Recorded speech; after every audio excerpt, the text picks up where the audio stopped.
À chaque sortie des dirigeants du PFL, ils insistent sur le fait qu'ils sont numéro 2 et qu'ils veulent concurrencer l'UFC. Il y a même certaines sorties où ils disent déjà concurrencer l'UFC. Donc nous, en tant que fans, on se doit d'être intransigeants. Et en tant que fans, on souhaite le meilleur au PFL. On souhaite qu'il grandisse. Donc voici nos critiques constructives juste après l'intro. Yo, this is Dustin Poirier. Bienvenue à Fight Minds. Bienvenue sur Fight Minds.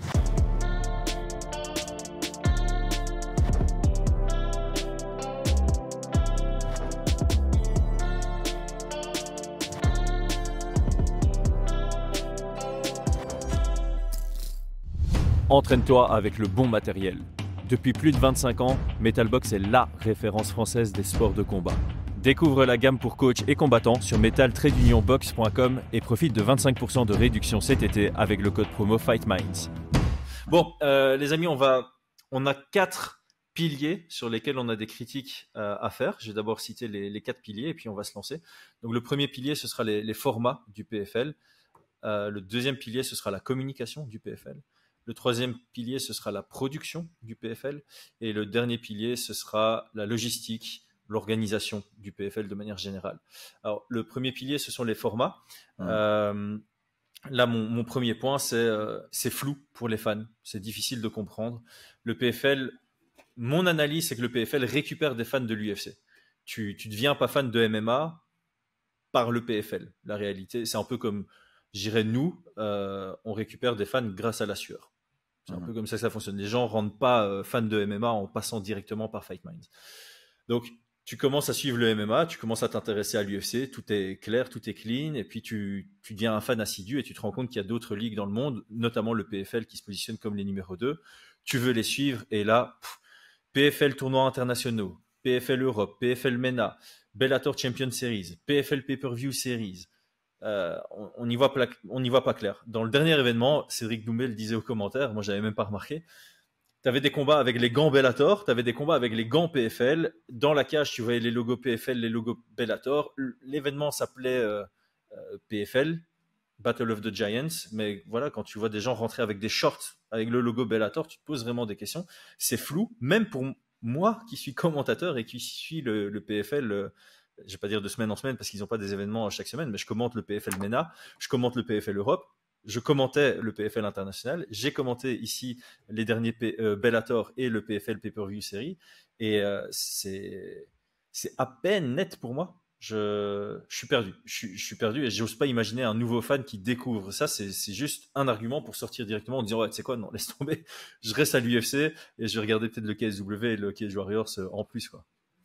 En fait, la raison pour laquelle ils ont fait ça, en tout cas, c'est ce que je pense, c'est qu'ils ont voulu copier certaines autres ligues.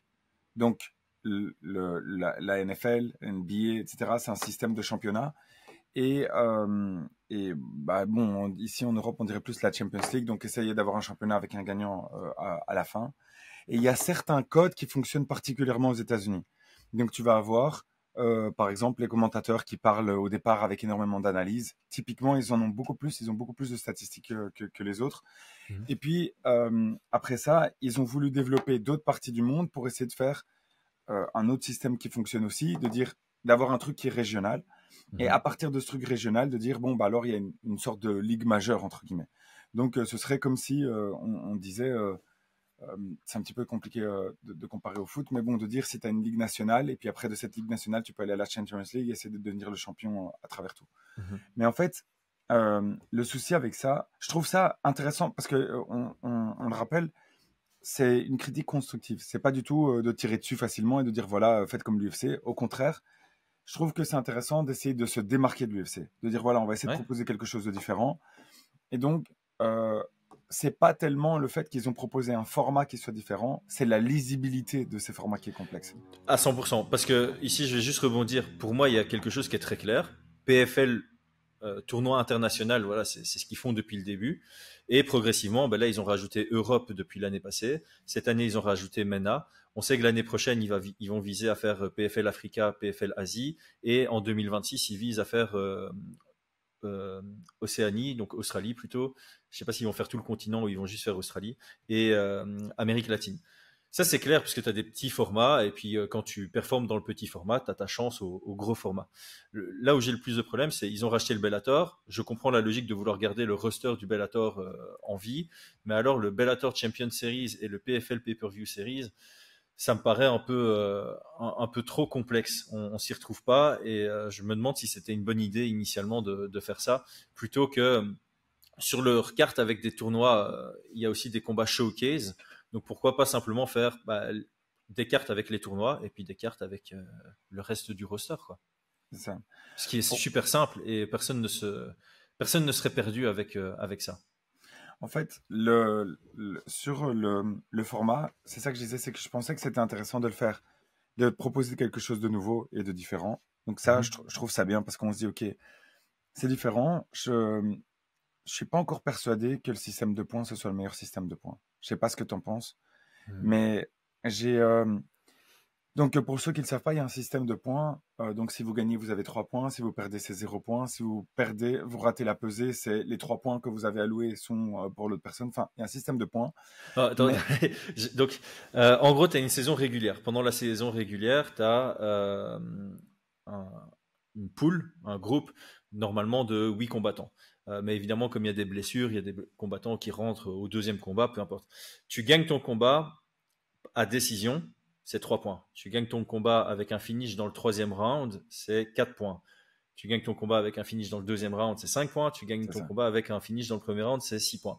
L'idée est pas mal, parce que sur le premier tour, les mecs se donnent pour avoir un KO premier round et pour avoir directement 6 points et quasi s'assurer leur place en playoff. Donc, après la saison régulière, les 4 combattants qui ont le plus de points en 2 combats arrivent en playoff, demi-finale, finale, vainqueur qui prend 1 million. C'est 1 million au total. Voilà, c'est comme ça que 1 million sur le cumul des 4 combats que tu fais sur la saison. Donc voilà comment ça fonctionne le système de points. Si tu rates la pesée, c'est un point de pénalité que tu as dans le combat, en fait. Donc si tu gagnes par 30-27, ça se transforme en 29-28. Si tu gagnes par 29-28, ça se transforme en égalité, tu vois. Donc tu perds un point sur un système de swap, non? C'est donc un transfert de tes points. Enfin, si tu as raté la pesée. C'est même pas un transfert, c'est juste un -1. C'est comme si tu avais fait 3 high poke dans le même round et que le juge te mettait un point de pénalité. Donc, voilà. pardon, le 30-27 se transforme en 29-27 et le 29-28 se transforme en 28-28. Mais si tu as un 28-28, c'est celui qui a pris le point de pénalité qui perd. C'est une égalité, mais enfin voilà. Et tu vois, j'avais, tu vois, le moment, le mime où tu as tous les calculs qui apparaissent. J'avais ça sur ma tête. Avec l'acteur de Hangover, là, c'est ça. C'est ça, ouais, c'est ça. De Very Bad Trip pour ceux qui vont en français. Voilà. Ce qui n'est même pas un titre français, en fait. Qui a été traduit en anglais. Ça me correspond très bien, ça. Donc, du coup, ouais, je trouvais ça assez fou, parce que même là, j'avais relu les règles et pour dire à quel point c'est pas clair, c'est qu'ils avaient expliqué que c'était un système de swap qui se transférait. Donc, enfin bon, au final, là ici, moi, ce que je trouvais un peu aussi complexe, c'est que il y a une diminution de la force du nom. Là, je parle juste par rapport au format. Je vais expliquer. Donc, en gros, si vous avez, on va prendre quelque chose que tout le monde connaît, comme ça, c'est plus facile. Vous avez l'UFC. L'UFC comprend que eux, ils doivent se positionner comme étant ceux qui font les meilleurs combats des meilleurs combattants entre eux. Tout le monde combat tout le monde, mais des meilleurs combattants.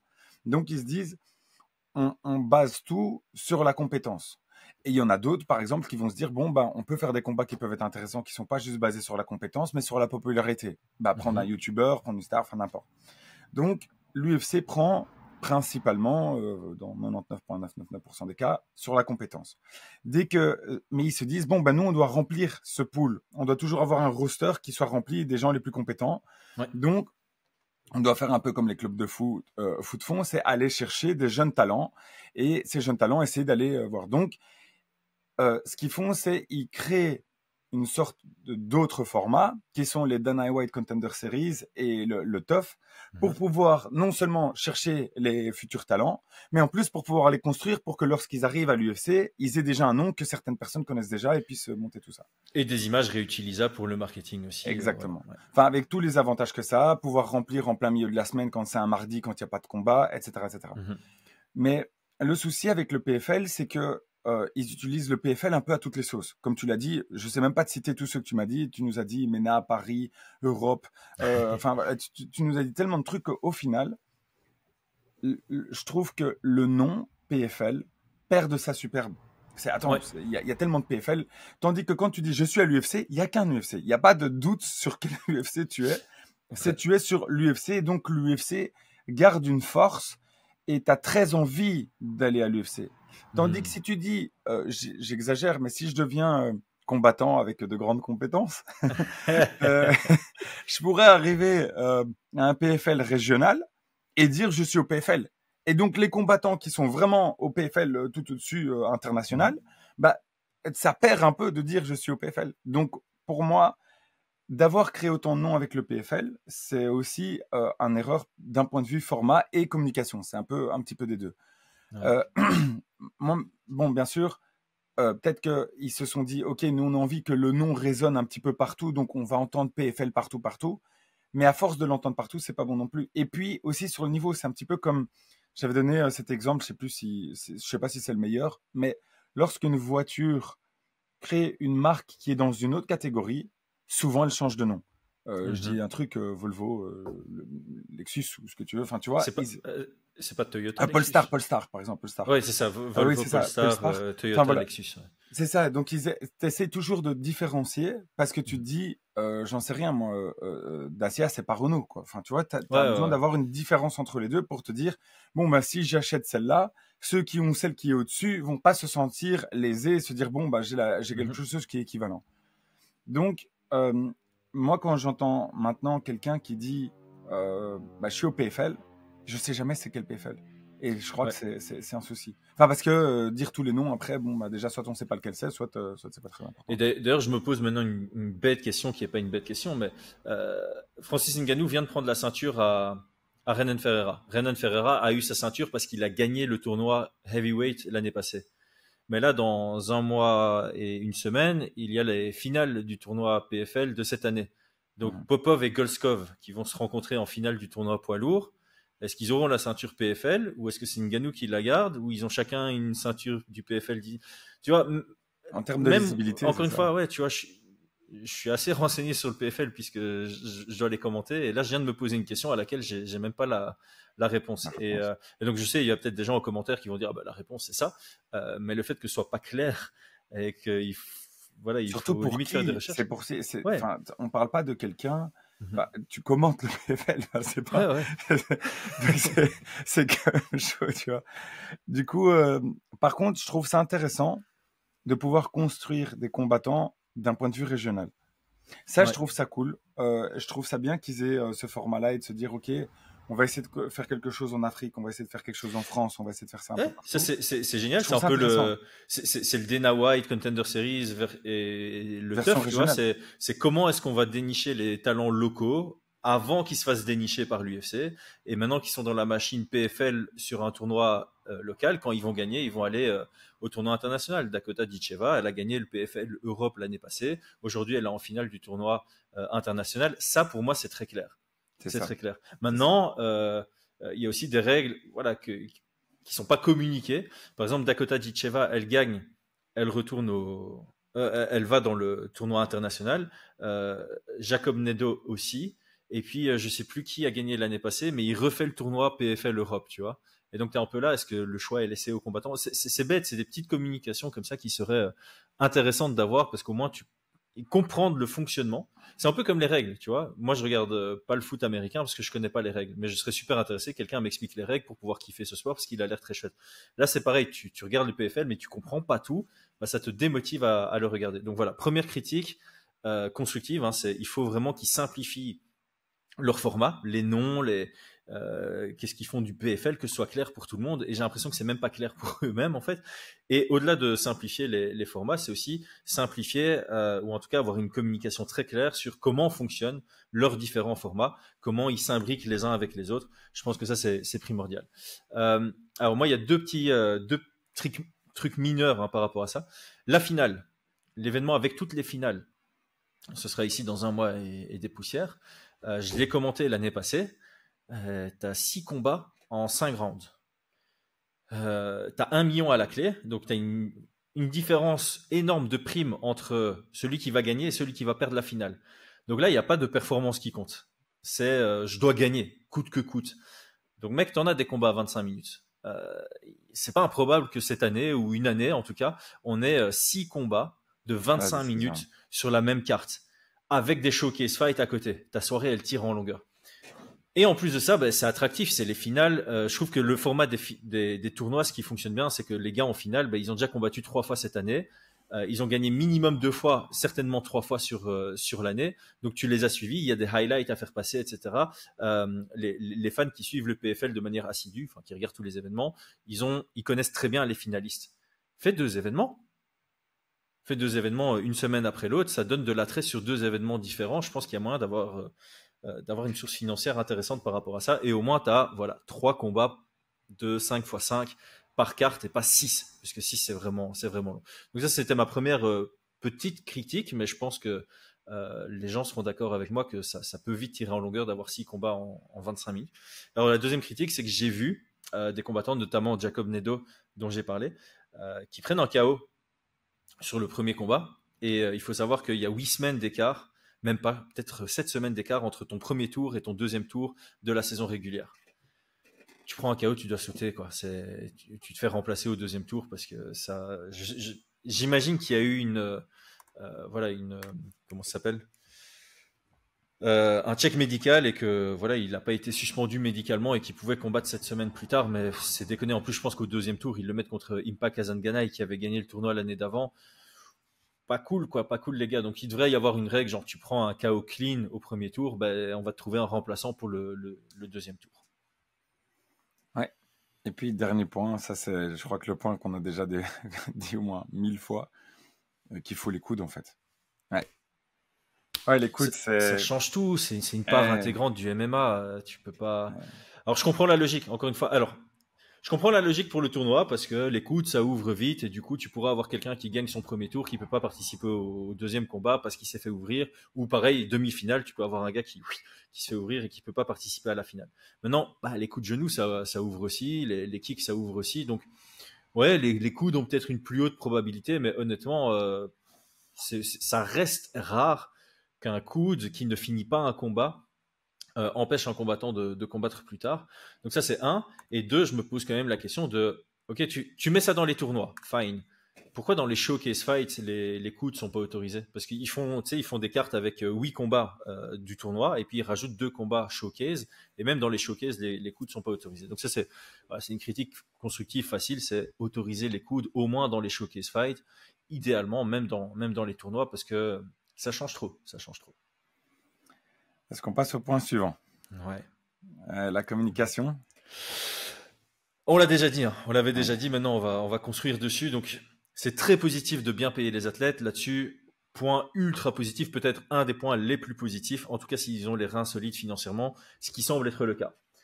Par contre, avoir un bon produit, mais pas un bon marketing, c'est pas ouf. Investir que dans les combattants, c'est pas une dinguerie. Et donc on a plusieurs exemples là-dessus. Déjà, c'est frustrant pour les fans parce que on l'a dit, on l'a redit, on l'a répété. Il y a des gens qui sont au courant qu'il y a un PFL le soir. Quand je mets un petit tweet en disant je commande ce soir le PFL, il y en a un ce soir, c'est pas normal. C'est désolant pour les athlètes parce qu'ils se disent il y a personne qui regarde mes combats parce qu'il n'y a pas de marketing et c'est un peu chiant pour les fans parce qu'on est là à ne pas savoir quand il y a un PFL alors que ça peut s'avérer intéressant. Deuxième exemple, c'est Ngannou. Il a combattu là dans une salle à moitié vide, sans ambiance. Je comprends la Riyad Money et c'est une des raisons pour laquelle ils sont capables de si bien payer les athlètes. Mais bon, je vois aussi ça un peu comme un manque de respect vis-à-vis des athlètes, quoi. T'as le retour de Ngannou. Il y a eu tellement peu de communication autour de cet événement que personne n'a fait le déplacement à Riyad. Et le problème n'est pas Riyad. Tu regardes Usyk contre Fury, c'était à Riyad, c'était rempli. Bon, c'est Usyk contre Fury aussi, tu vois. Attends, oui, ok, Usyk contre Fury, c'est plus gros que le retour de Ngannou, mais le retour de Ngannou, c'est le retour de Ngannou. C'est pas un stade de 40 000 personnes qu'il y avait. C'était un petit truc, Franchement, c'est la Kingdom Arena, alors je sais pas quelle est la capacité, mais c'était littéralement à moitié rempli. Et là, je spécule, mais c'était à moitié rempli. Sur les 50% du stade rempli, c'est des tickets offerts, je pense aussi. Ouais. Moi, il y a tellement de trucs à dire par rapport à la communication. Je crois que c'est le point pour moi le plus compliqué, la communication au PFL. Je parle de communication / marketing, etc. En fait, je trouve que il y a des choses à faire. Et je comprends pas parce que parfois, on les voit faire un truc qui coûte cher. Comme par exemple, ce qu'ils ont fait avec Ferrara, la bande-annonce qu'ils ont faite. Ouais. Bon, faut dire aussi, ils l'ont rentabilisé, ils l'ont mis 450 fois le jour de la soirée. On en parlera dans le pilier production, ça. Ouais, c'est ça. Mais ils l'ont mis, enfin voilà, ils l'ont bien rentabilisé en tout cas. Mais franchement, c'était très bien fait. On en a parlé la dernière fois. On avait dit, bah tiens, on est content de voir parce qu'on était un petit peu déçus de voir que aussi peu de temps avant l'événement, je crois que c'était quelques semaines avant l'événement. Je crois que le trailer est sorti à 3 semaines, peut-être 2 semaines de l'événement. C'est la semaine d'après tard, qu'on ait dit ça, donc ouais. je crois que c'était ça devait être 3 semaines après, enfin avant l'événement, pardon. Donc du coup, ouais, moi j'étais un peu déçu parce que je me disais, on l'a dit pour ceux qui dit et répété, pour moi, Francis a l'histoire la plus dingue que j'ai jamais entendue. Et encore plus maintenant, vraiment encore plus avec ce qui vient de passer. Et pas juste dans le sport, c'est son histoire. On l'a dit, moi je verrais ça au cinéma, je me dis, ouais, ils ont abusé. Ils ont craqué, ils ont craqué le script. Le gars, il a pris quelque chose, c'est pas possible, il a écrit ça en étant sous, c'est pas possible, tu vois. C'est abusé. Et là, du coup, on a vu un petit moment où Francis raconte un peu son histoire, on voit un peu Brett Okamoto, donc un journaliste connu qui va sur place, mais franchement, c'était pas exceptionnel, quoi. Moi, ça m'a pas ému. Moi, allez, je le dis, il y avait tellement d'enjeux et vraiment, on le regarde beaucoup plus pour l'enjeu de voir si Francis allait revenir, comment allait se terminer son histoire. Enfin, et encore se terminer, on sait même pas si c'est fini. Et est-ce qu'il allait pouvoir honorer son fils, etc. Enfin, c'est quand même la douleur la plus forte que tu peux avoir, c'est celle-là. Et il donne ça pour son fils. Et je dis, mais faites un truc. Francis parle à la fin. J'avais les larmes aux yeux. Je me disais, j'avais des frissons. Je dis, waouh, c'est incroyable. Je suis trop content pour lui. Et je trouve que le build-up, c'est juste parce que je connais très bien son histoire et Francis et qu'on l'a vu 1001 fois et je pourrais encore la revoir 2001 fois, que j'ai voulu voir ce combat. Mais sinon, je me dis, allez, tu regardes ce trailer. Il est beau. C'est un peu comme Tyson Fury et ce qu'ils sont en train de faire. Franchement, la boîte de prod qui est derrière, je crois que ça doit être la même parce que c'est le même style, la même patte. C'est du Netflix. Super bien. Mais donne de la substance, donne quelque chose. En fait, j'ai un peu, sans critiquer les Émirats ou toute cette région de manière générale, le souci que je sens qu'il y a là-dedans et qui peut se régler assez facilement, c'est même pas compliqué, avec les moyens qu'ils ont, petite parenthèse, c'est de dire, voilà, nous maintenant, on a la capacité technique. On sait faire avec des personnes externes, on sait faire de la prod qui soit bien. On montre qu'on peut faire des prods qui sont dignes de ce nom. Je parle de prod, pas juste la production de l'événement, je te parle de la production vidéo, etc. Ok. Maintenant, il manque 2 choses, c'est savoir raconter une histoire. Et c'est même beaucoup plus important l'histoire que la prod. On peut donner des exemples connus qu'on a déjà donné 1000 et 1000 fois. Doumbé, c'est avec un matelas qu'il a fait en sorte que les gens viennent. Il y a eu les histoires avec Fernand, le son, et ça lui coûte, avec un téléphone et un ordinateur, tu sais faire le son qu'il a fait. Et j'exagère pas, c'est littéralement ça. Bon, Doumbé est extrêmement doué, tu vas me dire, bon, il n'y en a pas beaucoup des Doumbé, des McGregor et tout ce que tu veux, mais par contre, si on se dit, ok, il y a un budget de X millions pour pouvoir mettre en avant la promotion, pourquoi est-ce que vous ne faites pas des accords avec les personnes qui ont fait la série sur la Formule 1 de Netflix? Je m'en foutais complètement de la Formule 1. Je regardais jamais ça. Et on m'a dit, regarde la série. Et puis après, j'ai regardé une saison entière, tout simplement parce que j'étais pris par les personnages et tu t'attaches et tu te dis, ah, je me rappelle de cette blague que telle a fait, etc. Et donc, au final, pour moi, et c'était le point essentiel, c'est que si Fight Minds était à la tête de la stratégie chez eux, en tout cas, on ne dit pas que ça marcherait, mais en tout cas, voici ce qu'on ferait. Je pense que se positionner sur les meilleurs combattants, c'est trop tôt. Et je vais expliquer pourquoi. C'est que là, maintenant, quand on regarde Fight Matrix, et d'ailleurs, je te l'ai pas dit, mais ce serait vraiment chouette de pouvoir faire l'épisode maintenant sur le classement que Fight Minds fait, parce qu'il y a tellement de débats là-dessus. Donc, la vidéo sera sortie avant celle-ci. Ah, génial. Bah, du coup, bah, profitez bien, les amis. Donc, du coup, je trouve ça quand même assez fou parce que on voit que les gens font attention au classement et le PFL n'a pas de classement. Donc, avec ce système de points, c'est compliqué. Donc, il y a Fight Matrix ou d'autres qui te permettent de voir un petit peu comment hypothétiquement ce serait entre les promotions, mais c'est très compliqué à le faire parce qu'au final, il n'y a pas vraiment de combat entre les promotions. Donc, du coup, quand tu sais que tu ne peux pas dire voilà, tel combattant est le meilleur, essaye de venir avec d'autres arguments. Et les autres arguments pour moi, c'est créer une histoire autour de personnes. Ouais. On l'a vu en Formule 1, il y a des personnes qui ont une personnalité, on se dirait oh, ça marche pas. Il y en a qui sont le mec alpha incroyable qui réussit tout, qui était Toto. Puis tu vas avoir un autre qui est drôle et en fait qui est attachant et tu vas voir bon. Puis et en fait les gens s'imaginent toujours que tu dois avoir des Conor McGregor.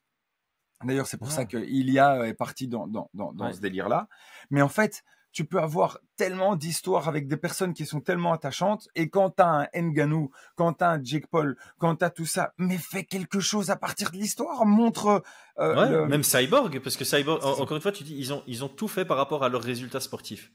Mais ils n'ont pas les meilleurs. La réalité, c'est qu'ils n'ont pas les meilleurs au PFL. J'ai pris des notes. Regarde, attends, on va vite le faire. Donc, ils disent tout le temps eux-mêmes. Donc, le PFL parle toujours de Fight Matrix en disant on a autant de bons combattants que l'UFC. J'ai pris le top 15. Poids lourd, 10 de l'UFC, 5 du PFL. C'est le meilleur résultat du PFL. Light Heavyweight, 10 à l'UFC, 4 au PFL. Middleweight, 13-3. Welterweight, 12-3. Lightweight, 12-3. Featherweight, 12-2. Bantamweight 12-2. Alors oui, UFC et PFL, ça représente 95%. Il y a que quelques, tu vois, j'ai eu un 12-2. Voilà, il y a un combattant parmi le top 15 qui est ni à l'UFC ni au PFL. J'ai eu ça dans 2 catégories de poids, le 10-4 chez les light heavyweight, mais c'est pas comparable pour l'instant. L'UFC est à des années-lumière. Et en plus, quand je dis, tu vois, des 13-2 et tout, les deux du PFL, c'est hors top 10, ou c'est peut-être le numéro 8 et le numéro 12, tu vois. Donc, ils font sur les résultats, mais c'est pas ça leur argument. Et comme tu l'as dit, t'as des histoires qui sont absolument incroyables, qui peuvent facilement mettre en avant. Et clairement, là, Ngannou contre Ferreira, leur teaser, c'était on a deux géants qui s'affrontent. C'est horrible. C'est horrible comme. Allez, t'as de l'or en main. Ouais, voilà. T'as de l'or en main, t'en fais une toilette. Qu'est-ce que tu fais? Pardon, désolé, mais franchement, vraiment, quand j'ai vu ça, je me suis dit, c'est pas possible. Ils vont juste parler le truc était bien fait, mais il faut pas que ça. Non, c'est ça. Le problème, c'est qu'il y avait que celui-là, que sur la taille. La taille est une statistique qui va parler à monsieur, madame, tout le monde. C'est pas mal d'aller puiser ces gens-là. Mais là, maintenant, l'épisode d'autres personnes. Ce que je veux dire, allez, je donne un exemple. Encore un autre exemple qu'on a donné. Il y a des combattants qui m'ont fait regarder des trucs que je pensais jamais regarder. Des quarts de finale des IMAF. Donc tu te dis des IMAF, t'as Paul Dena qui simplement, à travers sa propre communication, en partant de zéro, il a fait une base. Et je recommande, s'il vous plaît, au PFL de regarder, lisez l'anatomie du scénario, lisez Save the Cat. C'est des livres qui vous apprennent comment construire une histoire. Et il vous explique comment, à partir d'une base, donc par exemple, il y a des trucs qui parlent à tous les humains à travers le monde. Un exemple, quelqu'un de moyen se trouve confronté à quelque chose d'exceptionnel et doit surmonter des efforts incroyables et apprend à se connaître lui-même. Harry Potter, c'est ça. Lord of the Rings, c'est ça. T'en as 1 million. Magicien d'eau, c'est ça. Toujours, t'as des trucs qui te parlent. Star Wars, c'est ça. Ça parle à tout le monde. Donc, les films que j'ai jamais vus. Ah voilà. Voilà. Donc du coup, magnifique. Donc du coup, Harry Potter, t'as jamais vu Harry Potter, je crois. Tu l'as même pas lu. Bon, ok, ça va. T'en as lu zéro. Ok, bon. Bah du coup, quand tu prends ça, tu te dis, ok, si jamais tu regardes ça, il y a un langage qui est universel. C'est que tu peux t'identifier à cette personne et te dire, ah, ça pourrait peut-être être. Moi, quand je vois Paul, franchement, c'est pas une blague. Je me dis catharsis. C'est ça. Non, c'est la catharsis, c'est un des. En fait, tu as une des 12 étapes du héros. Donc, en fait, en gros, tu as 12 étapes qui sont connues par lesquelles un héros doit passer. Souvent, c'est pas obligatoire, mais c'est un peu comme les autres 3 étapes, situation, conflit, résolution. Eh ben, la situation, tu peux dire, voilà, on prend quelqu'un qui a une chouette personnalité. Il est drôle, il est médiocre, il a n'importe quoi, et tu le prends. Et d'ailleurs, il y avait quelqu'un qui avait fait quelque chose avec toi. Average Rob, un YouTuber, qui avait dit, ben maintenant, je vais essayer de nouveaux trucs. Il a fait un Ironman. Il y a eu 30 000 personnes qui ont suivi en live sur une application X juste pour pouvoir suivre son truc parce qu'ils savaient comment raconter ça. Ouais. Donc, situation, je suis quelqu'un comme vous. C'est un exemple d'ENA, je vais prendre d'ENA. Et je me retrouve, je veux faire quelque chose, je veux arriver à cet objectif-là, mais j'ai des difficultés.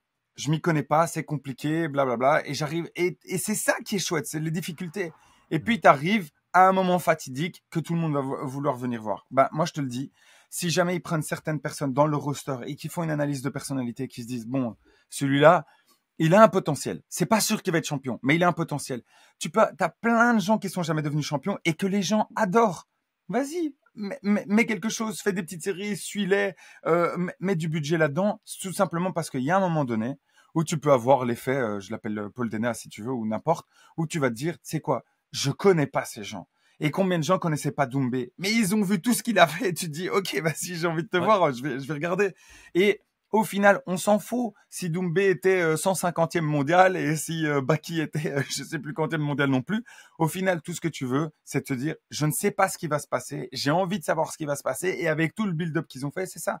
Et au final, moi, je pense que si jamais tu arrives à construire certains personnages, même s'ils se font battre, l'autre prend la hype. McGregor, enfin, ils lui volent pas, mais Khabib est devenu extrêmement connu grâce à McGregor. Automatiquement. Ouais. Donc, tu te dis, ok, Khabib, c'est simplement les performances. À la base, c'était pas quelqu'un qui faisait du trash talk, etc. On sait que ça s'est mal passé avec McGregor, mais c'était quelqu'un de très respectueux qui se focalisait juste sur son sport. Probabilité de devenir une énorme star à 30 millions de personnes, 0. Mais tu arrives à créer une histoire et à créer une rivalité qui transcende les années et tu arrives à créer une star. Donc, si tu arrives à créer certaines histoires et mettre en relation quelqu'un qui va avoir les compétences, ça va mettre de la lumière sur cette personne-là parce que tout le monde va se dire « Ah, il est imbattable, comment est-ce qu'on va faire? Est-ce qu'il va réussir? » etc., etc. Et si l'autre l'éclate, bah, tu dis « Ouais, c'est une dinguerie. » On commence à avoir des personnalités. Si tu te bases sur les compétences et les trucs physiques, n'importe qui peut le faire. Même nous, on pourrait organiser une promotion en disant « Ah, on a un gars de 2,44 m qui va se battre contre quel... » C'est pas... Oui, bon. contre Chris. Voilà. Donc, encore une fois, c'est une bonne vidéo, mais elle devait être complémentée à d'autres éléments. Alors, j'ai l'impression, alors là, je me trompe peut-être, mais j'ai l'impression qu'ils se sont associés avec La Sueur pour cet événement-là. Et La Sueur a sorti 2 vidéos sur Twitter. Enfin, moi, j'ai vu ça sur Twitter avec Rust qui fait une vidéo sur qui est Renan Ferreira. Et j'ai trouvé ça super stylé. Elle a fait pas mal de vues et tout. Et j'étais là, j'ai regardé la vidéo, j'ai fait là, c'est du bon taf. C'est ça. Mais elle est sortie à 2 jours de l'événement et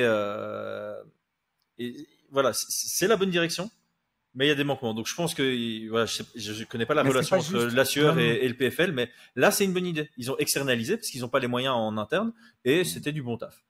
Mais pas les moyens en interne. Pas méchant, mais non, même... attends, ils semblent pas avoir les compétences en interne. Ok. J'ai pas l'impression qu'ils ont une équipe marketing, social media très grosse, tu vois. Je pense qu'il y a un community manager et voilà. Mais on n'a pas c'est pas une pub ou quelque chose de payé ou quoi. Là, il va y avoir une série qui va sortir sur Netflix. On n'est pas payé par rapport à ça, qui est La Cage.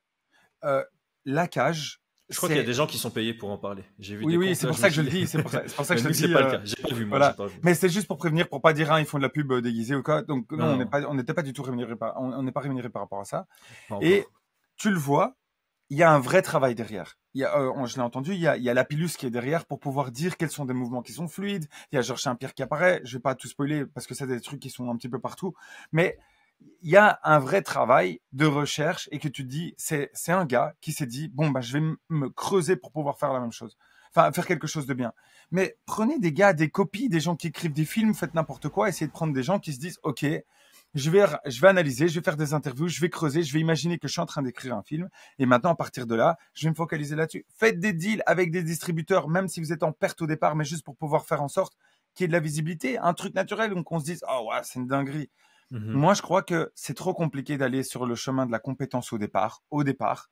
Mais que si jamais vous donnez assez de visibilité, les gens vont voir qu'il y a d'autres personnes qui ont de la compétence. Et s'il y a de la visibilité, vous allez le voir. Il y a des gens qui ne voulaient pas être filmés dans les épisodes de Formule 1 et qui ont accepté, pour ceux qui suivent la Formule 1 plus tard, parce qu'ils ont vu que ça apportait quelque chose. Parce que c'est énorme l'apport, c'est énorme, c'est gigantesque. C'est life-changing pour ceux qui passent dedans.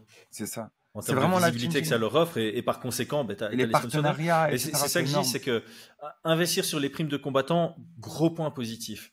Mais s'arrêter à ça, ça devient un point négatif parce qu'à partir d'un moment, ça aussi, pas un levier de négociation, mais c'est un attrait. Pour l'instant, ben oui, Paul Hughes, il a signé au PFL juste pour la prime. Il n'a pas signé au PFL en se disant ah non seulement la prime est bonne, mais en plus de ça, je vais devenir une superstar là-bas. Non, il se dit si je veux devenir une superstar au PFL, c'est moi qui dois faire le taf. La seule raison pour laquelle Baki et Doumbé, ça a fait des vagues comme ça, c'est Baki et Doumbé. C'est eux qui ont créé la propre histoire. C'est pas le PFL qui a créé leur histoire. Et par ailleurs, on peut aussi en parler, mais le PFL a rien fait en communication autour de cet événement.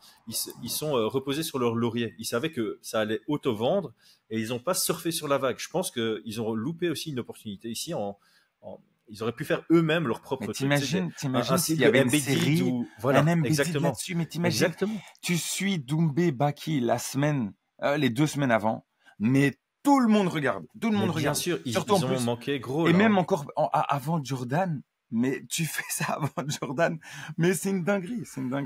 Enfin, et petite parenthèse, mais encore PFL, si vous regardez, pardon, je suis là-dedans, mais c'est vraiment pour pouvoir pousser parce que je me dis que ça peut tous nous servir s'il y a ça. Ça veut vraiment servir tout le monde. Donc, il y a des gars qui sont extrêmement forts là-dedans et qui probablement gagnent vraiment pas beaucoup d'argent avec ça. Si c'est la YouTube Menu, croyez-moi, ils gagnent pas énorme. Il y a des gars comme Patrick Gavea. Il y a le gars qui fait les documentaires qui suit Khabib, là, le Black William, j'ai oublié, je peux le retrouver. Il y en a 1000. Il y a Fight Business, je crois que c'est un gars aussi je crois qu'il est canadien. Il fait des trucs depuis sa chambre et il fait des vidéos il y a des combats que j'avais même pas envie de regarder. Je me dis, waouh, trop fort, j'ai envie de le regarder après. Mais prenez ces gars, donnez-leur de la thune, mettez-les en interne et dites-leur, écoute, on va donner tous les accès, tout ce que tu veux, mais fais-nous des vidéos comme tu es en train de le faire. Franchement, c'est pas compliqué. Mais en plus, c'est ça le pire, c'est que le PFL existe maintenant depuis des années. Maintenant, ils ont le Bellator, ils ont une librairie de highlights, ils ont une librairie. Donc, en termes de vouloir donner envie de regarder un combat, tu as besoin d'avoir le narratif autour du combat, donc mettre en avant les personnages. Ils ont accès aux combattants, tu vas chez eux, tu envoies même un vidéaste local qui filme vite fait 2 interviews, tu lui donnes les recommandations pour les lights et voilà, tu le filmes là, tu le filmes quand il va au resto, tu le filmes avec des potes, tu lui demandes, voici la liste de questions et tu nous envoies tout. Et nous, on complémente ça avec des images de ses combats, de ses entraînements et il y a vraiment moyen de faire quelque chose de très solide. Qu'est-ce qu'il y avait d'autre? Le site est pas ouf. Ouais, là franchement, je trouve que le manque de lisibilité a de la cohérence. il est un peu partout. Il est aussi sur le site, c'est-à-dire que c'est bête, mais j'ai voulu me renseigner un petit peu il y a quelques temps pour voir un peu quels étaient les combattants, comment ça se passe. Et franchement, je suis un peu perdu sur leur site. Je suis vraiment perdu et ça a fait que je suis pas resté dessus alors que combien de fois je regarde le site de l'UFC pour voir comment sont les rankings, qu'est-ce qu'il y a comme combat, où sont les prochains événements, enfin tu vois des trucs qui sont la base. Le bracket des années précédentes, tu sais, qui a gagné les demi-finales, les finales, c'est pas facile à trouver ou même il n'y a pas dessus, ce que j'avais cherché il y a pas longtemps. Les rosters, tu vois, la liste de leurs combattants, très difficile à trouver. Pareil, ils ont fusionné avec le Bellator et j'en parlais dans la confusion, si tu veux continuer la confusion. Donc, on a Renan Ferreira qui vient de perdre sa ceinture contre Francis Ngannou. On a Popov contre Golskov en finale. Normalement, le gagnant prend une ceinture en tout cas. Et on a encore Ryan Bader qui a perdu en début d'année contre Renan Ferreira, qui est toujours champion du Bellator. Ouais. Bref, c'est juste une parenthèse parce que j'y pense. J'ai mis le stop, je crois que t'avais prise. non, mais t'as prise, mais bon, je mets un blanc exprès, tu vois. Dernier point pour moi, voilà, la communication Burger King. On en avait déjà parlé dans un autre podcast où les gens ont l'impression que Burger King est aussi gros que le McDonald's grâce à leur communication. Alors que à l'époque, pas du tout. Ils n'arrivaient même pas à la cheville en termes de chiffre d'affaires, de structure du McDonald's. J'ai l'impression que le PFL suit la même stratégie que le Burger King, en mode on est comme l'UFC, le Battle of the Giants c'est mieux que l'UFC 300 et 306, voilà ce genre de truc. Ils le font sans humour. Le Burger King faisait ça avec humour. C'est ça. Et l'absence de tout humour, c'est horrible. Parce que là, on croit pour des andouilles. Oui, c'est ça. Pour des andouilles, quoi. C'est ça. Moi, j'aime pas. Mais non, je sais. Je comprends, mais j'aime pas. En fait, le souci, c'est ça, c'est que soit c'est nous, soit c'est eux, mais il y a quelqu'un qui a un souci parce que je me rappelle quand on a vu, je sais plus si je t'avais envoyé la vidéo, je crois que je te l'avais envoyé en privé, du PFL qui dit oui, ça nous a coûté, l'event probablement coûte autant que la sphère. mais dis pas ça. Mais surtout, ne dis pas ça. Donc, je me dis, c'est pas possible, tu peux pas dire ça, tu vois. Enfin bon, au final, je me dis, Pepsi et donc Burger King, c'est sur l'humour. Pepsi aussi, je sais pas si tu te rappelles de cette pub. Pardon, on parle beaucoup de marketing cette fois-ci, mais justement, c'est cette concurrence entre les deux qui est intéressante. Donc, on se rappelle de cette pub avec Pepsi qui pose.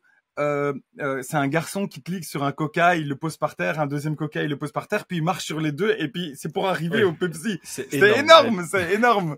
Et je me dis, il y a tellement moyen de faire des petits trucs comme ça qui seraient drôles qu'à un moment donné, les gens se diraient, bon, un, ils sont drôles, et deux, ils sont en train de monter. Mais là, on est juste en train de se dire, ah non, je crois qu'ils ont pas compris que c'est pas le cas, tu vois, donc c'est compliqué.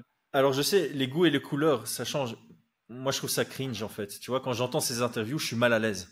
Tu vois, quand j'entends c'est Don Davis qui dit, ouais, en termes de niveau, on égale l'UFC, ou c'est le plus gros combat poids lourd de cette année, alors que dans un mois, il y a Jones contre Miocic. Alors, je sais qu'il y a des critiques par rapport Non, mais là, c'est le mauvais exemple, par contre. Je sais que c'est un mauvais exemple, mais il y a trop de trucs. Ici, ils disent que Battle of the Giants, c'était mieux que le 300 et le 306. Non. Tu vois, alors, encore une fois, je comprends cette envie de... Ok, le public qui connaît pas très bien, on va dire cette phrase, comme ça, eux, ça leur rentre dans la tête et ils font du bouche à oreille. Je comprends. Mais pour ceux qui s'y connaissent, c'est vraiment genre, ok, c'est quoi le PFL là? Il y a un moment, il y a une goutte qui va déborder le vase et... Non, mais tu t'imagines tout ce qu'il y aurait moyen de faire. Bah, je donne un exemple. Mais imagine si jamais ils prenaient Francis dans des campagnes un peu drôles pour titiller John Jones et dire bon alors Dana tu t'assis blabla pas tu vois, mais ce serait une dinguerie, une dinguerie parce que tout le monde pousserait. Et en plus, le pire c'est que Jake Paul a fait ça pendant 6 mois, il titillait à mort Dana White sur ses propres réseaux. Maintenant Jake Paul il est bon, et ça aussi tu vois, Jake Paul signe au PFL. Et qu'est-ce qu'il fait? Rien. Il n'y a plus rien là. Oui, on l'a vu à un moment être interviewé entre les deux. Ouais, on va devoir parler de ça, mais t'es là, t'as un gars qui a réussi à bien titiller Dana White. Dana White, pendant 2-3 semaines, il était non-stop en train de répondre. C'est ça qui donne la visibilité. Et il y avait ces touches d'humour de nouveau. Tu vois, il y avait ce truc de je le titille et je touche. Voilà, il y a vraiment beaucoup de choses à faire du côté du PFL en termes de communication. Donc voilà, je pense que notre critique était encore une fois très. Attends, il y a encore une dernière chose, petite chose par rapport à la communication. Allez, si vraiment tu as un événement qui était mieux que le 300, pourquoi t'as pas communiqué sur les autres combats? C'est vrai qu'il y avait des choses. La salle était vide. Parce que quand tu dis ça nous a coûté plus cher que l'UFC 306. C'est mieux que l'UFC 300. Et puis que les gens ils regardent et ils voient ça, c'est vide, il n'y a pas d'ambiance. Non mais attends, parce que ça, par contre, je mets un petit peu de nuance là-dedans. On le sait, il y a personne qui peut aligner ce que met l'Arabie Saoudite. Personne. En termes de budget. Et donc, la contrepartie, c'est tu fais de la publicité pour Riyad et nous on vient à Riyad. Et le public à Riyad, c'est pas le public français. Avec tout le respect, c'est juste, je parle pas de nationalité en tant que telle. Je dis juste, faut dire ce qui est. Il n'y a pas cette culture des cris, de la joie, remplir, arriver. Enfin, les prélims, c'était déjà. Oui et non, parce que encore une fois, Usyk contre Fury, il y a Dylan de notre équipe boxe qui était sur place. Mais je crois que c'est le seul exemple, tu vois.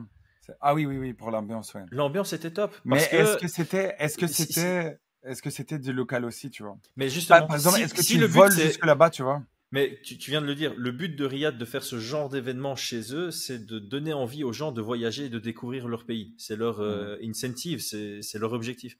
Donc, tu fais venir le PFL, tu mets des billets dessus, il y a un gros événement qui se passe et ça fait voyager personne. À la place de Riyad, t'es un peu là genre, mec, vous n'avez pas rempli mon objectif, qui est la raison pour laquelle je vous donne des sous. Donc, encore une fois, réussir à faire un narratif qui donne envie aux gens de voyager pour venir voir cet événement, c'est un événement, une communication qui te dit c'est un événement unique, c'est le retour d'une... Enfin, tu communiques comme tu veux pour donner l'envie aux gens de faire le voyage, venir voir comme Usyk contre Fury. Là, il y a quelque chose à faire. Ils n'ont pas rempli cet objectif et moi, du coup, je suis en train de me poser la question, tu vois, c'est combien de fois Riyad va continuer à accepter le PFL et à mettre des billets. Parce que ça n'a pas fonctionné pour PFL Champ contre Bellator Champ qui était en début d'année. C'était vide également. Ici, ça n'a pas réussi. Et je me demande si les finales, ils ne les font pas de nouveau à Riyad. L'année passée, c'était à Riyad, c'était de nouveau vide. Je me demande si le 29 novembre, ce n'est pas de nouveau à Riyad. Et à force de flop comme ça, à un moment, Riyad va probablement se dire, bah, en fait, c'est mieux de mettre le même billet pour des UFC Fight Night. Ouais, bon, je t'avoue qu'en termes de billets, ils ont mis 100 millions. 100 millions, je crois que c'est même pas 3 mois de Ronaldo. Ce qu'ils ont payé pour qu'il soit présent. Dans le sens, ce que je veux dire par là, c'est que ce qui a l'air énorme pour nous, avec le fonds d'investissement qu'ils ont, qui est Aramco, qui fait 2,3 trilliards tu vois, de capitalisation, c'est vraiment pas beaucoup. Tu vois. Malgré tout, tu peux être riche comme tu veux. Quand tu dis, enfin, voilà, on va prendre un autre niveau. Si je mets 10 euros là-dedans, où je mets 10 euros là-dedans, 10 euros, c'est pas grand-chose pour moi, tu vois. Mais si là-dedans, ça me rapporte plus ou ça me fait plus plaisir, à un moment, je vais dire, tu sais quoi, ça saute. Et je vais dans cette direction-là. Donc là, en termes de MMA, tu as cette notion de, OK, on a mis 100 millions pour le PFL, mais on peut mettre 100 millions pour l'UFC, ça nous rapporte plus. Ben, même si ça représente pas grand-chose, on va. Non, je sais, mais en fait, le but. Bon, là, c'est un autre débat. Je dis juste une phrase parce que sinon, ce sera toute une autre vidéo. Mais en gros, le but de l'Arabie Saoudite, c'est vraiment un aspect de soft power, donc de géopolitique, de pouvoir se positionner. On le voit avec la Coupe du Monde, avec les rachats d'autres endroits. Et c'est pas tellement pour ce que ça rapporte, c'est plus pour dire ça se passe ici. Et même s'il n'y a pas de gens qui viennent là, le monde sait que ça se passe là. Et donc, là, maintenant, honnêtement, ils ont l'image de la nation qui est en train de sauver la boxe. Ça coûte cher. Il n'y a personne qui va sur place. Mais c'est la nation qui est en train de sauver la boxe parce que sinon, il n'y avait pas de combat qui était intéressant depuis je ne sais plus combien de temps. C'est eux qui font en sorte que certains combats se passent. Et franchement, j'aimerais tellement, je vois très très peu probable et factible, mais j'aimerais tellement qu'ils mettent l'argent pour Jones contre Ngannou. Ouais, c'est la seule jeu. T'imagines, là, c'était vraiment, c'est le truc, c'est les seuls qui peuvent le faire. Les seuls. Et cette position, ça te donne du pouvoir aux yeux du monde de dire waouh, c'est quand même incroyable ce qu'ils arrivent à faire. C'est ça qui paye en fait. Enfin, pas que ça, mais on se comprend. Donc voilà. On passe à la production. La production, ça va aller vite parce que je pense qu'on n'a pas besoin vraiment de beaucoup construire. Tout le monde est déjà d'accord là-dessus. J'ai lu sur Twitter des gens qui sont complètement alignés avec les points qu'on va citer. Donc ici, à l'exception du dernier, enfin non, quoique la carte préliminaire, c'était vraiment ça, mais les longues pauses entre les combats, il faut meubler. C'est chouette pour personne. C'est chouette. Les commentateurs, on s'en fout un peu, honnêtement, mais les fans aussi, c'est relou. Ça rallonge ta soirée pendant laquelle tu vois rien, tu vois le public, tu vois quelques stats, tu vois les commentateurs locaux qui commentent un peu, qui essaient de meubler. Alors, la carte préliminaire, elle était très longue ce week-end. La carte principale, on n'a eu que des décisions, donc ça s'est assez enchaîné, donc ça va. Mais il y a des moments, alors là, peut-être qu'ils ont un peu travaillé dessus, donc c'est en bonne voie, peut-être.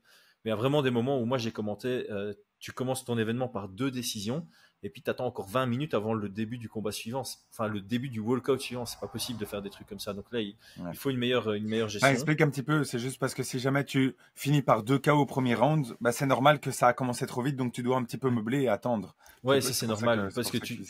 Mais quand tu as des décisions, c'est pas normal, quoi. Normal. Alors le truc, en tant que commentateur, c'est affreux, mais en tant que fan, c'est également affreux. Tu es dans un combat, tu regardes le premier round, le combat il est engagé.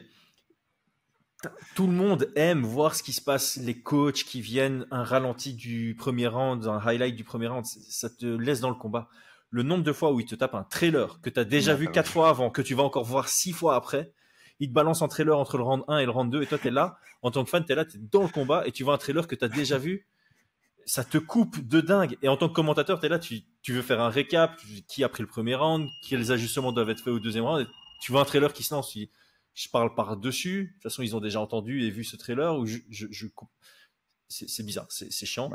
Et quand ils mettent pas des trailers, ils vont me foutre des interviews en backstage. Cyborg, j'aime beaucoup, mais ton interview en backstage, mettez-la entre 2 combats. Justement, c'est le moment où il faut combler blindé.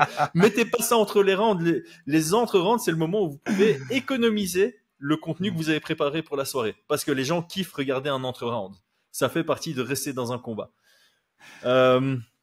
T'avais un point positif, toi, par rapport aux entrées des combattants. J'étais en train d'imaginer, t'imagines un Rocky, tu vois, comme ça, où l'entraîneur, il lui dit, vas-y, il coupe une autre interview. Le PFL revient pour les finales. Et toi, tu deviens fou. Mais ça nous est tous arrivé, franchement, on a déjà tous pété un câble par rapport à ça. Point positif, franchement. Je crois qu'il y a pas mal de gens qui sont nostalgiques par rapport à la belle époque au Japon, au Pride et tout ça sur les entrées. Ouais. Et franchement, je trouve que les entrées sont mieux avec, tu vois, avec un petit peu comme fait le Glory, tu vois, de temps en temps sur les gros trucs avec des grands écrans, la personne qui vient au milieu, etc. Avec le champ, franchement, je trouve que le fait que l'UFC ne le fasse pas, c'est une opportunité pour pouvoir faire quelque chose de dingue. Parce que il y a des combattants, imagine de nouveau, on repart sur cette idée de construire des personnages et des trucs comme ça. Si jamais ils sortent et qu'il y a une histoire et qu'ils font, le meilleur exemple, le Matt Doumbé, sorry de reprendre le même exemple, mais c'est pour parler à tout le monde, ça fait le tour du monde. Ça fait le tour du monde. C'est tout simplement exceptionnel. Et tout le monde parle de ces moments au Japon avec ces sorties exceptionnelles. Donc, point positif, franchement, j'en ai vu quelques-unes qui étaient pas mal, qui sont esthétiques, qui sont cool. Il y a moins de pousser le bouchon un petit peu plus long. Je suis d'accord avec ça. Tu avais aussi noté la couleur des shorts qui n'est pas indiquée. Ça, c'est vraiment un détail. C'est un détail important. C'est un détail, mais c'est important. Tu ne connais pas certains combattants. Tu viens, tu arrives au PFL. Et ils te donnent les noms avec le pays. Super. C'est qui est qui? Bon, s'il s'appelle Rodrigo et qu'il a l'air d'être brésilien et qu'en face, tu vois une longue barbe et que ça se voit qu'il vient du Kazakhstan, normalement, et que ça se termine par off, tu te doutes. Ouais. C'est pas raciste. Normalement, ouais. Juste normalement, ouais. Oui, bon, on sait jamais. Mais normalement, ok, ça va. Mais à l'UFC, c'est simple. C'est le petit carré là, ou le petit rectangle. Tu sais que c'est la couleur du short. Tu dis, celui en rouge, c'est celui en rouge, et celui en noir, c'est celui en noir. Donc, tu sais. Mais là, c'est compliqué parce que, typiquement, c'est comme au foot avant, quand il y avait pas ça, tu disais attends qui est qui, on marque dans quel but, tu vois. c'est vraiment. Et ta femme disait mais lui c'est Samsung. Ah bah attends, ça s'appelle tous Samsung parce que. Donc ouais, voilà, ça franchement c'est un détail, mais je suis étonné qu'ils le mettent pas. C'est la couleur du short, s'il vous plaît, mettez-le. Les shorts, il y a peut-être une différence, c'est que c'est des shorts qui sont vraiment très différents que le truc qui est vraiment plus homogène. Alors ne fût-ce que le tape, hein. Couleur du gant. Tu mets bleu et rouge à chaque combat et tu reconnais via les gants. C'est l'autre option si les shorts sont... Oui, comme la boxe. Changement de... Donc alors, la pub, on en a parlé. Ah oui, et détail aussi. Mais je ne comprends pas que ce soit encore possible. Il y a des changements de cam, comme ça. Il y a une cam, c'est la cam globale. Et puis, c'est la cam du gars qui porte, qui est handheld. Et c'est des settings qui ont rien à voir. Je crois qu'il a même mis, genre en flat, tu vois. Et ça passe, ils mettent ça au calme en plein milieu de la soirée. Moi, je trouve ça choquant. Je me dis, c'est pas possible. C'est pas possible. Le gars, c'est quasi, il est en train de filmer avec son téléphone et l'autre avec une grande caméra. Ils ont dit, ouais, c'est bon, vas-y, ça passe. Il y a le seul truc, évidemment, c'est difficile de calibrer, je pense, la ref cam, qui, je trouve ça sympa. Mais, oui, ça, c'est différent. Mais là, t'as la vibe, la vibe. Mais là, je parle vraiment de celle qui est handheld, qui est comme ça, tu vois. Enfin, c'est un détail. Je sais que c'est un détail, mais peut-être qu'ils regardent ça et j'espère juste que, corrigez-le, ça prend 2 minutes. Mais ça coûte rien. Toutes les grosses entreprises qui fonctionnent on va mettre ça dans le gros monde de l'entertainment, c'est parce qu'ils font attention aux détails. Je sais qu'on utilise beaucoup Tomorrowland et que tout le monde ne connaît pas Tomorrowland. C'est le meilleur festival, on peut être d'accord là-dessus. Ils font attention à chaque détail, jusqu'aux serviettes de chaque food truck qui est personnalisé. Enfin, chaque détail compte pour Tomorrowland. Et je crois que l'UFC aussi fait gaffe à tous les détails. Et le PFL, c'est pas encore le cas. Donc voilà, on n'est pas ici pour critiquer pour critiquer. Si on dit que tous les détails sont pas encore calibrés, ça veut dire qu'il y a une marge de progression à faire dessus, et donc on essaie de mettre de la lumière dessus pour le PFL. C'est surtout parce qu'on pense que si jamais le PFL met en place tout ce qu'on dit, il y aura une concurrence qui va être beaucoup plus intéressante, et pour nous, en tant que fans, ça va être exceptionnel. Oui, la concurrence, ça fait que ça poussera encore plus. Là maintenant, l'UFC est assis sur son siège, dit bon, la concurrence, elle est vraiment loin, donc du coup, on peut se permettre certaines choses et de se dire bon, on fait pas d'effort à tel moment. Si le nombre de fois où le PFL a fait quelque chose et directement le mardi, il y a Dana White qui annonce une dinguerie parce qu'il se dit non, il faut surtout pas que ça fasse trop de bruit. C'est ça, c'est justement ça. Donc dernier, là c'est la critique de Ngannou, détail mais que j'ai trouvé fou. Lors de la conférence, il y avait pas de siège, pas de traducteur, pas de structure. Ils lui ont fait son interview juste après. Je me suis quand même dit ça, c'est quand même chaud. C'est quand même chaud. Encore une fois, en fait. Je pense que la critique numéro 1 de ce podcast de notre lettre ouverte au PFL, c'est la répartition des investissements. Vous avez vos budgets, et là, on a l'impression, c'est vraiment une impression, que tout le budget est mis sur les primes de combattants pour recruter les meilleurs, ce qui est une bonne idée en soi.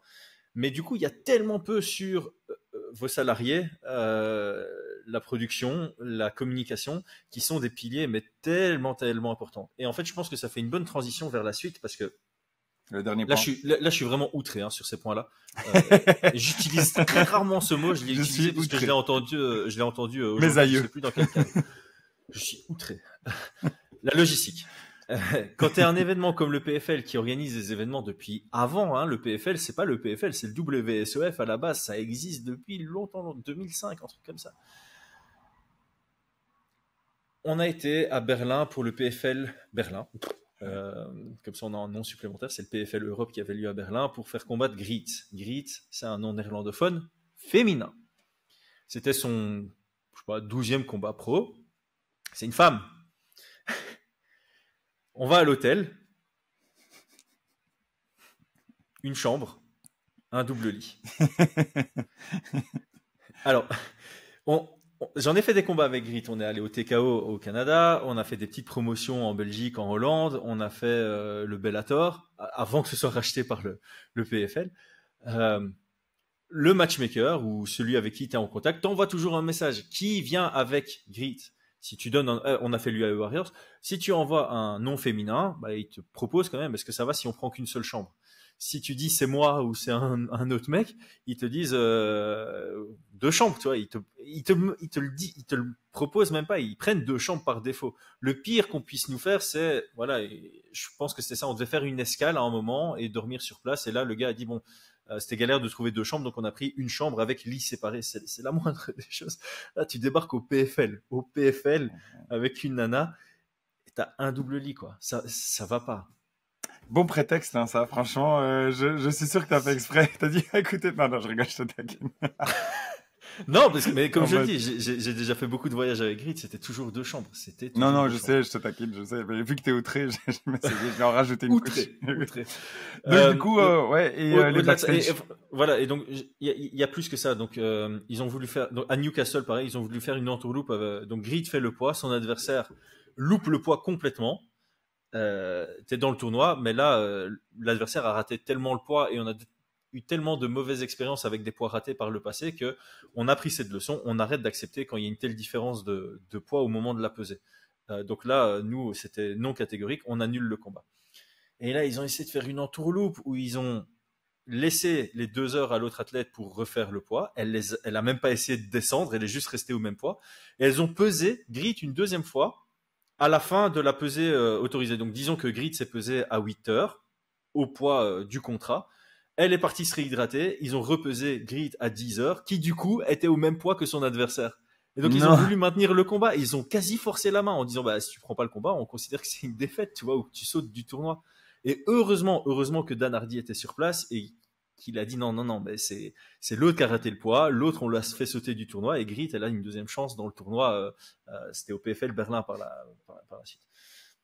Autre chose, le backstage est bordélique. T'as aucune idée de à quelle heure aura lieu ton combat. Tu demandes à plusieurs personnes de l'organisation, ils savent pas te dire. Étant donné qu'il y a des longues pauses, tu vois, tu fais ton échauffement. En tant que combattant, tu fais ton échauffement de sorte à être échauffé pour le moment de ton walkout, quoi. Mais là, tu sais pas combien de temps il y a entre les combats, tu sais pas s'il y a une entracte, t'es là, t'es perdu, tu sais pas quand commencer ton échauffement, tu sais pas si t'accélères maintenant et tu risques après de devoir attendre 2 heures, tu sais pas si tu risques de commencer trop tard. C'était un bordel sans nom.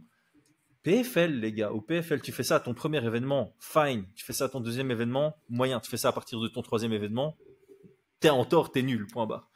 Et alors au PFL Paris, les zones communes, il y avait des zones communes au public et aux combattants. Donc toi, t'es là en train de t'échauffer, de mettre tes gants, mettre tes tapes, tu veux rentrer dans ta bulle et tout. T'as plein de fans qui sont là à côté de toi, qui peuvent prendre des photos avec toi, qui peuvent te filmer en train de t'échauffer.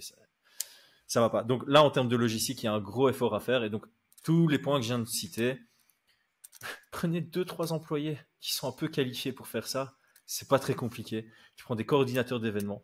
Le Cage Warriors, ils sont 5 employés. Tu en as 2 qui se chargent de la logistique, les voyages, les hôtels, la logistique sur place, organisée sur place. Tu as 2-3 bénévoles qui viennent pour chercher les gars en backstage en disant ok, je viendrai te chercher à la fin du combat avant le tien et on ira dans cette zone-là où tu peux continuer ton échauffement.